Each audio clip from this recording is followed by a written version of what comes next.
Hey guys, welcome back to Wrestle News 365 here on YouTube. Hope everyone is doing well, staying safe, socially distancing, and enjoying themselves. Today we're going to talk a little bit about NXT TakeOver 30. We're going to do some preview, we're going to do some predictions.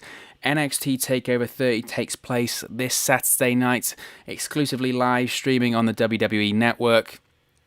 It's going to be from Full Sail University. It's not going to be from the Amway Center in Orlando, Florida. There was a bit of confusion over the last few days as to what was the situation with NXT and the WWE Thunderdome at the Amway Center.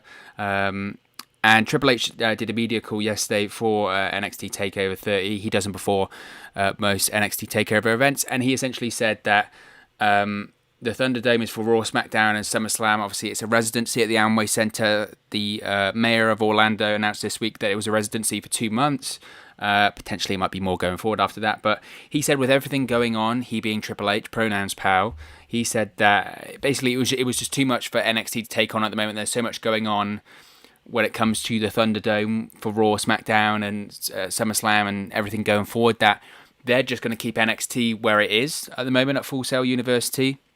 Of course, they haven't even been doing their shows from the Performance Center. They've been exclusively from Full Sail. So essentially, it's just a case of Full Sail is still the home for NXT going forward. And that's the same for NXT TakeOver 30. So NXT TakeOver 30, no Thunderdome. It's going to have the Performance Center recruits in the crowd, like with all the NXT events and NXT TakeOver events, just the same as NXT TakeOver in your house back in, when was that, February? No, it wasn't February, it was well after that. It was like June or whatever. Do you know what it is at the moment? It's just everything's just blurred into one. Since about March, once the world shut down in March, and obviously everything's changing every day at the moment, but once the world shut down in March, it just feels like a blur. I don't know about you, but just every day, I can't remember what happened all the way back in March. It just feels like a lifetime ago, millennia ago, doesn't it? Crazy world we're living in right now. But as I mentioned, NXT preview, NXT TakeOver preview and predictions.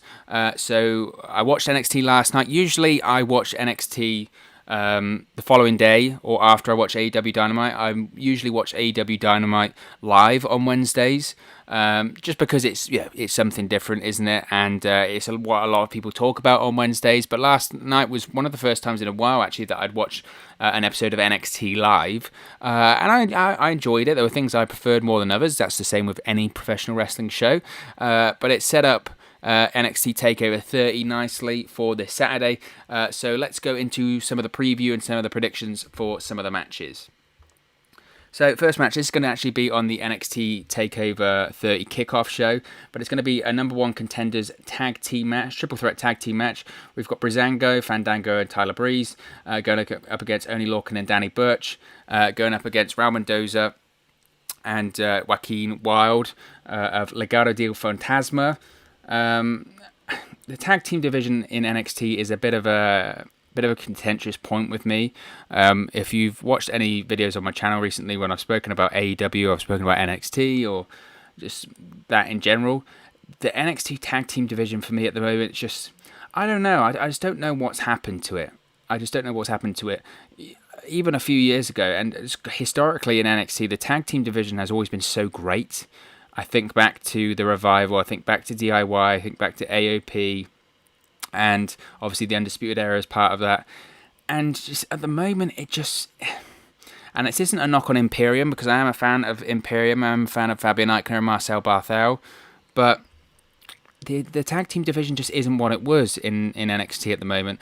And that's comparing it to its old tag team division. That compared it to its previous tag teams that were part of a part of NXT, and then comparing that to AEW's tag team division as well. And again, don't want this to be an NXT versus the AEW thing, because Lord knows we get enough of that on Wednesdays and Thursdays. But the AEW's tag team division is just epic, isn't it? It's the best tag team division for me in the world. It is the Young Bucks, FTR, Omega and Page, Blade and the Butcher. I really like Jurassic Express, Private Party. There's a million other tag teams I could name in there that I think are absolutely great. and you just compare that to NXT's tag team division, and it's night and day. It really is chalk and cheese, because the NXT tag team division just doesn't do it for me. I am a fan of Breezango, obviously Fandango and Tyler Breeze. A fan of their work. They were great on the main roster, and I think they've done okay since going back to NXT. But this match, it's a kickoff show match, and it really just doesn't do anything for me. In terms of who do I think will win, well, obviously the tag champions Imperium are heels, so that would rule out Legado del Fantasma. Then that would probably leave Tyler Breeze and Fandango, or Oney Lorcan and Danny Burch. Got to go with a bit of a curveball here. I'm going to go with Oney Lorcan and Danny Burch. Specifically, the reason why I'm going to go for that is because Danny Burch is British, and you've got the NXT UK connection there with Imperium, which I think could make a lot of sense. Obviously, you could have Legado del Fantasma winning, because then you could potentially have a bit of faction warfare, along with Santos Escobar in there against Imperium, if we can eventually get Walter over to the United States. Obviously, that's not really going to happen due to the whole pandemic and quarantine issues and travel restrictions that are currently ongoing. But I'm going to go with Lorcan and Danny Burch just because you've got a bit of the NXT UK connection there. We do know that as of at the end of June.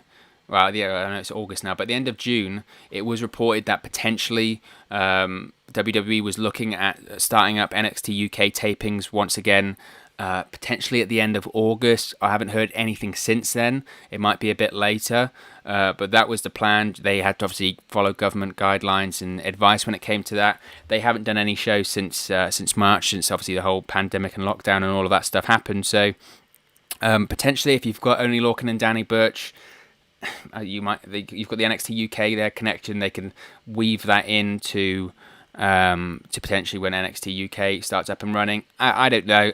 Again, not wanting to poo-poo on all the competitors for this match, but the tag team division at the moment in NXT just doesn't do it for me. So, but I'm sure this will be a fine match.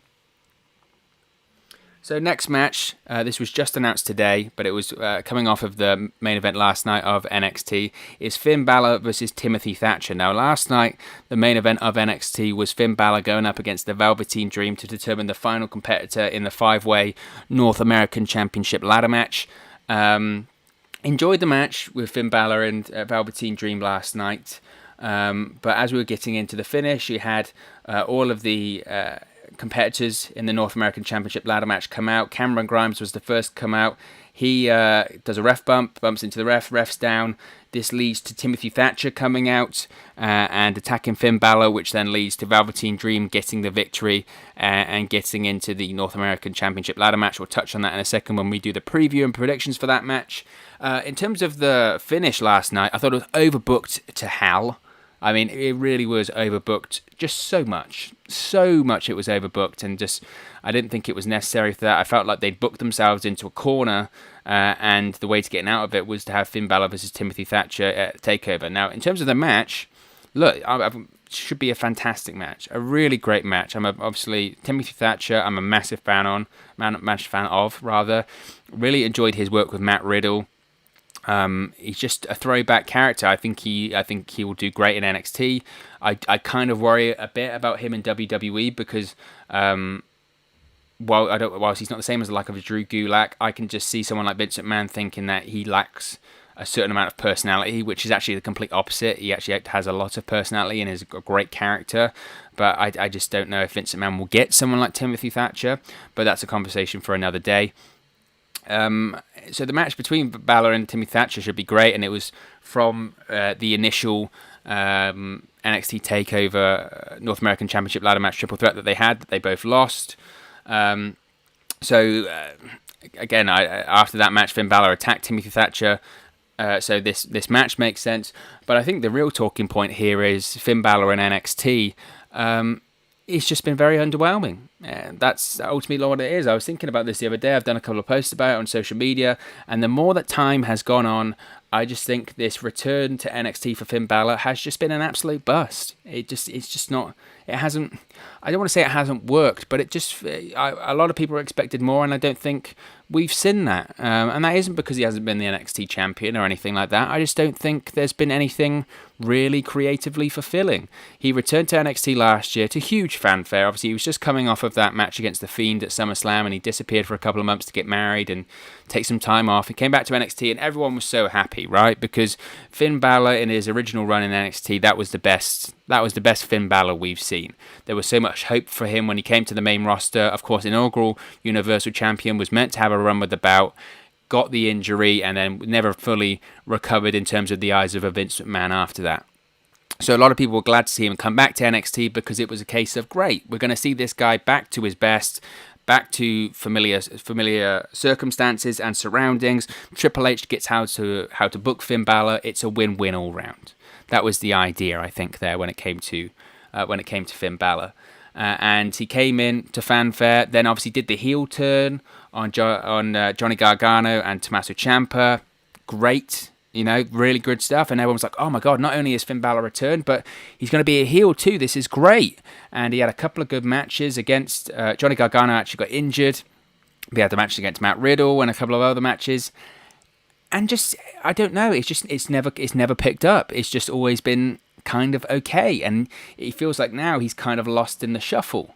Would I have wanted him in the NXT North American Championship match instead? Only if he was to win. I think, the idea, in my opinion, when he was going to come back, was that he was going to be the flag bearer for NXT. He was going to be the guy.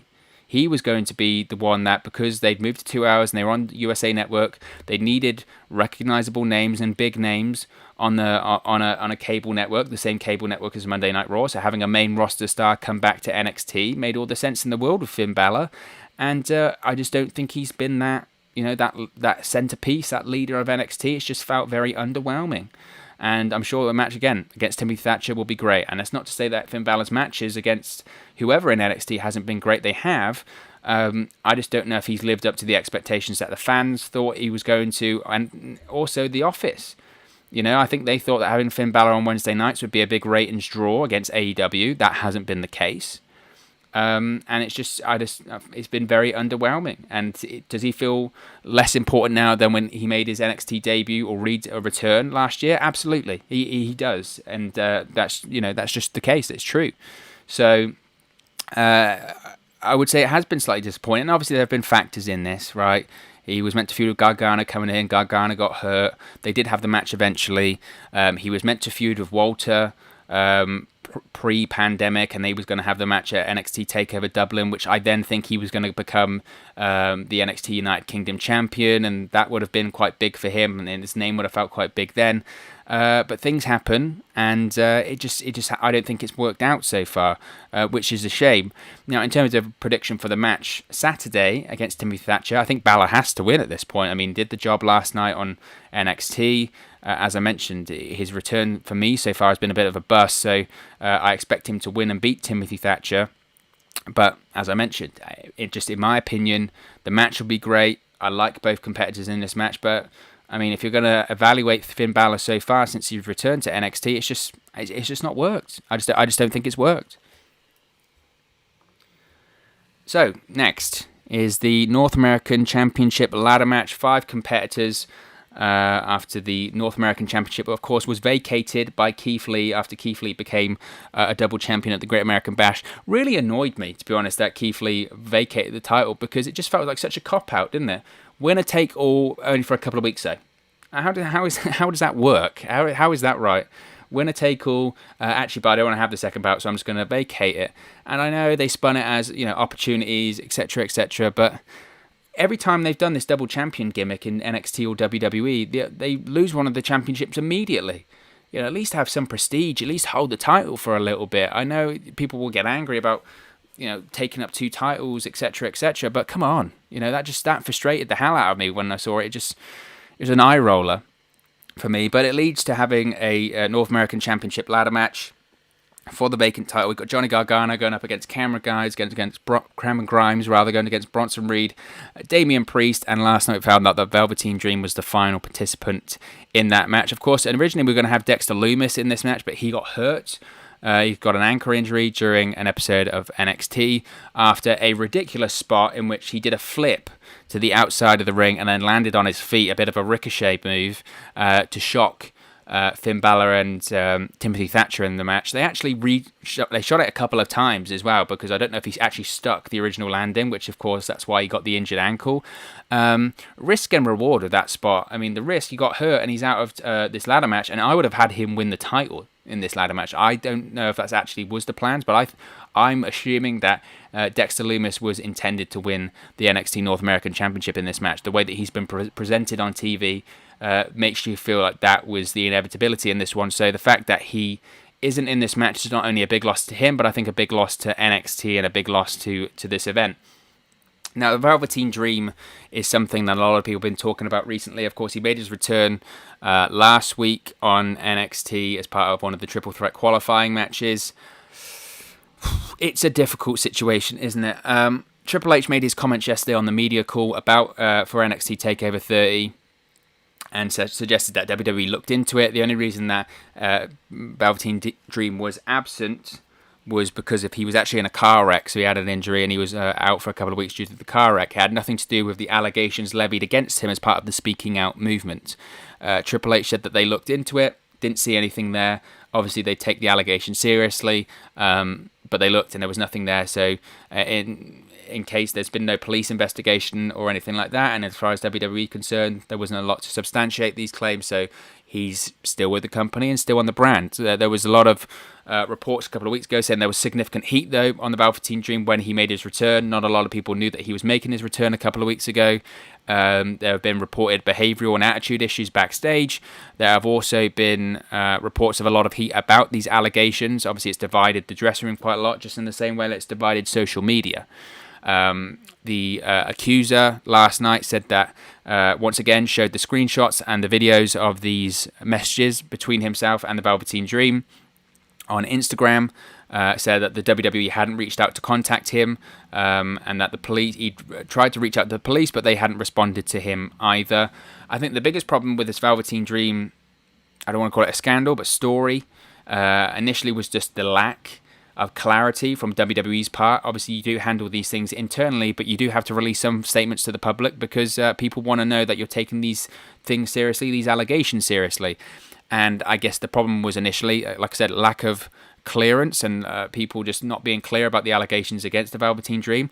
And then last night, once we did hear Triple H comment on these allegations about Velveteen Dream, I don't know, if anything, it made it worse for me because I just felt that they just brushed it off like nothing had happened, or we looked into it, there's nothing there. And it's kind of like, well, I don't want to falsely accuse Velveteen Dream because I don't know the whole story. I don't want to say that he did do this or it's not been misinterpreted or whatever, but there does feel like there's at least something to look into there, something to discuss, and something that needs to be settled. And it kind of feels like WWE have kind of just done their best to let's just brush over, let's not talk about that. And I think that's been the biggest problem here. And then when you do have the accuser come out saying, well, no one's spoken to me, the police haven't spoken to me, WWE hasn't spoken to me, it just feels like it's a very murky situation. And I don't know if right now was the best time to put the Velveteen Dream on television. Last night after he won, there was a trend saying fire Velveteen Dream. Obviously, a lot of people are upset by these allegations and think there is more to them there. Obviously, you can't, if he is innocent, you can't keep him off television forever. It's a very difficult situation. Obviously, it's a very difficult situation, and I understand that. I just don't know if right now, so close to the allegations, and whilst it is a very hot topic and a sensitive issue, I don't know if right now is the time to be having the Velveteen Dream in main events and winning on television, because this could easily blow up in WWE and the Velveteen Dream's face. So that's my problem, and I do sympathise with the people that are offended by this, because you do watch it and it is in the back of your mind. It is in the back of your mind. You're sort of watching it going, am I going to find something out in a couple of days? Is things going to change? It's a very difficult situation at the moment. So I don't think he'll be winning on Saturday, not at all. So we'll have to wait and see more when it comes to the Velveteen Dream. I do think there's more to the story there. In terms of who do I think will win at the weekend, look, great match, a lot of matches in NXT, and the NXT, the first champion, Adam Cole, when he became the inaugural NXT North American champion, won it in a ladder match at NXT TakeOver New Orleans in 2018. So no doubt this will be a great match. If I had to pick a winner right now, it's a tough one. I would say it's a toss-up between Damien Priest and Cameron Grimes, believe it or not. I know some people aren't a fan of Cameron Grimes. I can take or leave him, to be honest. But he feels like a character that maybe Triple H enjoys. But if I had to put my neck out on the line, I'm going to say Damien Priest. I think Damien Priest over the last few months has just improved tremendously. I think I really enjoy his character. He's the one that I do think once he gets to the main roster, he's a big guy. Vince McMahon likes big guys. He's going to look at him, big guy, good-looking guy. The ladies love him. The guys love him. Can work great. He's okay on the mic. That's probably an area for improvement. But he's going to be a lot of money in WWE. I think Vince McMahon's going to like him a lot. And the match that Damien Priest had against Finn Balor at NXT TakeOver In Your House a couple of months ago actually surprised me a lot. I thought it was a really, really good match. And a lot of people were talking about Damien Priest after that match, saying, okay, he might have lost tonight, but I think he won in the long term. And even Triple H said something similar to that effect. So I think this is what Triple H meant. So I think Damien Priest is going to leave NXT TakeOver 30 as the NXT North American champion. So next we have Adam Cole versus Pat McAfee. Arguably one of the matches I'm looking forward to the most at NXT TakeOver 30. Last night we had a face-off between Adam Cole and Pat McAfee, and I thought Pat McAfee, look, I think he cut a great promo last night. I saw so much anger and so much hate towards Pat McAfee last night on social media going, this is what it is. This is so frustrating to me. Whenever there's an outsider that comes into professional wrestling, especially from sports, sometimes obviously when they're coming from acting, whatever, but when they come in from sports, whether it's a boxer, whether it's Floyd Mayweather, or it's Tyson Fury, or in this case, or Rob Gronkowski. Rob Gronkowski was slightly different for me, but or in this case, Pat McAfee, come in, people get so angry because it's an outsider coming in. How dare they come into professional wrestling? How dare they? And I think NXT have booked this to perfection. I really do. They've made Pat McAfee the heel because, let's be honest, he's a cocky guy. He is an outsider, so all the fans hate him. And then last night, he cut a great promo. And a lot of people were saying, I want to switch off my telly. Or my TV. I'm so angry. Oh, this guy, he comes in, he's an NFL player. Oh, how dare he? And I'm seeing all these comments, and I'm like, don't you get it? That's the point. He's the heel. I know this is 2020, and a lot of the times nowadays you're not meant to hate the heel as much as you used to back in the day, but isn't the point you're meant to hate him? I watched it last night. I thought it was great. I thought he came off as so unlikable and such a jock and just up his own behind. I thought it was great. I thought the angle they shot on the Pat McAfee show was great. At the time, you can go back and watch it on this channel. It was a work, because if anything ever happens outside of a WWE ring like that, it's a work, because professional wrestling is a work. The fact that they managed to still work some people in 2020 is actually quite mind-boggling for me, because I couldn't believe that people actually thought it wasn't a work. But I thought the angle on the show was great. I thought a couple of weeks ago the punt to the head of Adam Cole was great. Surprised they were allowed to do it, considering that Randy Orton has been doing the punt recently on Monday Night Raw. But it makes a lot of sense. Look, Pat McAfee is a NFL champion punter. Player of the year punter. Why wouldn't you have what the guy is famous for? Why wouldn't you have him do that? So the kick to the head made a ton of sense, and I really enjoyed that angle. I've also really enjoyed the fact that the Undisputed Era are baby faces now, because even as heels, everyone's been cheering them anyway, so actually it's quite nice to be able to cheer them, right? Be told to cheer them for once. Do I think this is Adam Cole's last hurrah in NXT? I do. I think Adam Cole and the Undisputed Era are going to debut on the main roster following NXT. We know that NXT TakeOver, we know that a draft is coming up soon. Whether or not the Undisputed Era are going to be part of that draft, we'll have to wait and see. But I do think Adam Cole and the Undisputed Era will make their main roster debuts after SummerSlam, after NXT TakeOver 30. Do I think they're part of Retribution? No, because there's obviously a million members of that, and I wouldn't want Adam Cole and Roderick Strong, Kyle O'Reilly, and Bobby Fish to be given such a terrible gimmick like Retribution is at the moment. I think they just need to be the Undisputed Era. So I do think it'll be Adam Cole's swan song in NXT.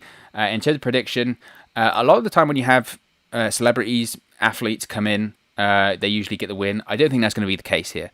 It's different because, look, Floyd Mayweather and Tyson Fury, when they came into WWE, they're undefeated boxers. Like, they've not even, they're not going to do a job in a WWE ring when they haven't even been beaten in their own legitimate sport.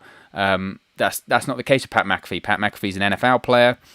People will say, well, what about LT at WrestleMania with WrestleMania 11 with Bam Bam Bigelow. Different time, and it's not really comparable in my opinion. So I think Adam Cole will get the win here. I don't think he's going to put Pat McAfee over, but I think it's going to surprise a lot of people. Pat McAfee has trained before, and I believe he's had at least one match on the independent scene. I might be wrong with that. I thought I saw that somewhere, but he has done wrestling training before, and he's been training the last month or so. Triple H just suggested also in the media call yesterday that this isn't a one and done thing for Pat McAfee. It's the start of maybe a couple of matches for Pat McAfee. I don't think he's going to be taking bumps every single week on NXT, but I think he's willing to come in and do matches against guys if they're big enough talent, and he wants to help out NXT. Look, he's been part of the NXT family for a long, long time, whether it's on commentary, on pre-shows, kickoff shows, post-shows, interviews, whatever. Pat McAfee has been doing that for a long time. So he wants to help the NXT brand the best he can. Of course, on that NXT episode on Fox, when they took over SmackDown at the end of last year, he was on commentary as a sort of a representative of NXT. So I think Pat McAfee will have more matches after this, and I think he'll surprise a lot of people. But in terms of a winner, I got to see Adam Cole winning his final match in NXT. So next we have the Women's Championship on the line. We have Io Shirai defending the Women's Championship against Dakota Kai. Last night we saw Dakota Kai in action. Then we had Io Shirai come out, bit of a brawl. And then we had Raquel Gonzalez come out and attack Io Shirai. So she'll be in the corner of Dakota Kai for this one. Looking forward to this one quite a lot. Io Shirai is she's just fantastic, isn't she? She is one of the best, if not the best, female talent in the world for me. Up there with the likes of Asuka, and I'll put Sasha Banks in that category too. But for me, one of the best female workers in the world right now. Obviously, got to put the likes of, I think, Charlotte Flair in there as well. As much people will hate to hear me say that, but I think Io Shirai, my point being, Io Shirai is absolutely part of that conversation. Dakota Kai, I've enjoyed her work since the heel turn last year at War Games. I thought the heel turn at War Games last year was great, and then they had the initial feud with Tegan Nox. I thought she'd maybe lost a little bit of momentum this year, because obviously at TakeOver in Your House, she took the fall, didn't she, to Tegan Nox? And I know maybe that story was about Tegan Nox, coming full circle and getting the victory. I don't know. It just felt like that was a bit of a strange decision, considering now Dakota Kai is challenging for the Women's Championship. I'd have thought she'd have been booked a bit stronger prior heading into this, but we'll have to wait and see. In terms of the match, like I said, should be a fun match, should be a great match. I think it's a pretty easy one to predict, though, because I would be stunned, quite frankly, if Io Shirai dropped the title so soon after winning it at NXT TakeOver in Your House.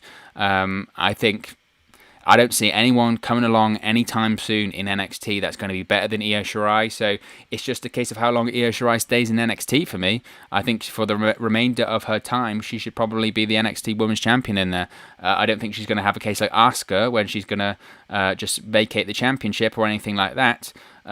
But until they decide to bring her up to Raw and SmackDown, I think they should have her as the champion. So I don't see Dakota Kai winning this one.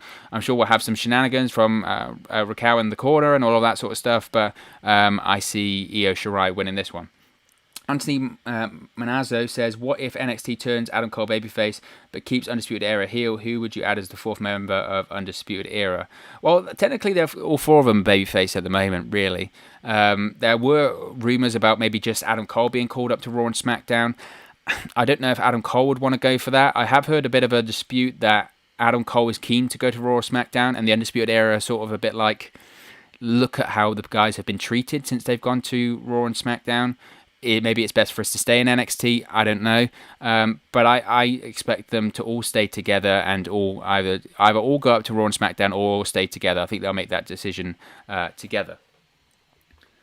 So finally, main event, NXT Championship. We've got the NXT Champion Keith Lee defending against Karrion Kross, of course, with Scarlett in his corner. I don't know if whenever you watch this, I would recommend, highly recommend, go and watch NXT last night and watch the video package that they did for Keith Lee versus Karrion Kross at NXT TakeOver 30. They had Metallica playing over it. Genuinely, it's probably the best video package I've seen in years. That's not just in WWE or AEW or anything like that. I've been watching quite a lot of Attitude Era stuff recently on the network, and the openings of those pay-per-views and some of the video package they produced back then were just phenomenal. Go back and watch them; they're absolutely great. But this for me was one of the best video packages they've maybe even done since then. It's that good. The Metallica music over it. It felt like a mini movie, but not like a cinematic match or anything like that. It felt legitimate. It felt like one of those unbelievable UFC packages they did, hype fights.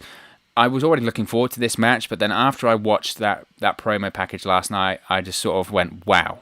Okay, I really, really want to see this match between Keith Lee and Karrion Kross. And the reason why this is such a good main event is I'm struggling to pick a winner here.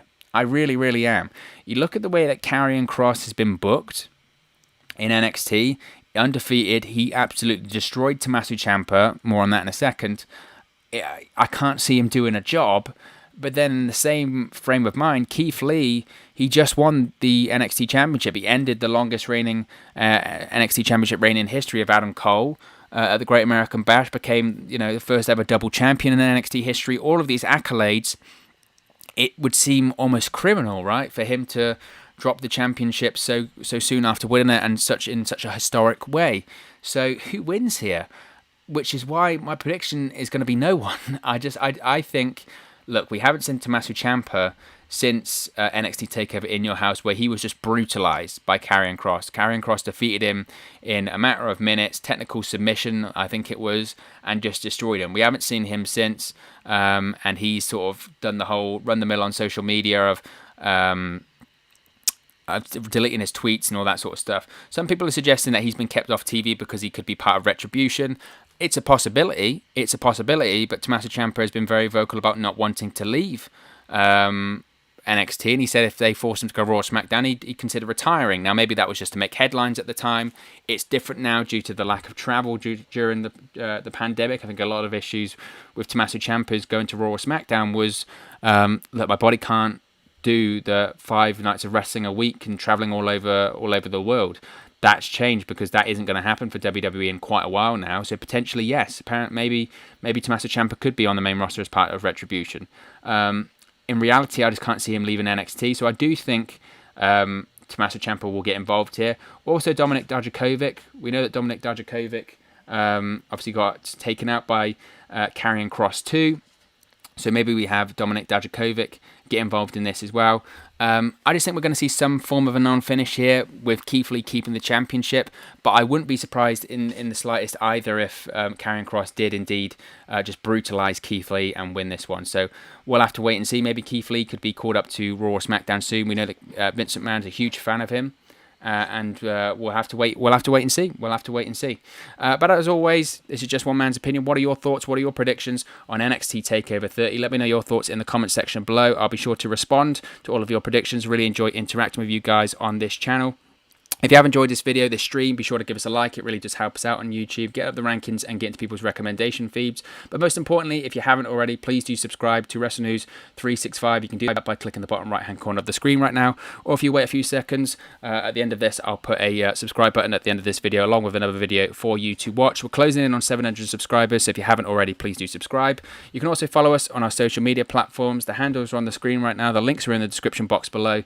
It's at 365Wrestle on Twitter and at Wrestle News 365 on Facebook and Instagram, so be sure to give us a like or a follow there if you haven't already. Just double check the comments quickly. Anthony's got a couple more. For me, I think Killer Kross wins this match and WWE calls up Keith Lee to SmackDown. Absolutely a possibility. And who, in your honest opinion, do you think will defeat Santos Escobar for the Cruiserweight title after are they going to wait till Jordan Devlin gets his visa, or is it going to be Isaiah Swerve Scott?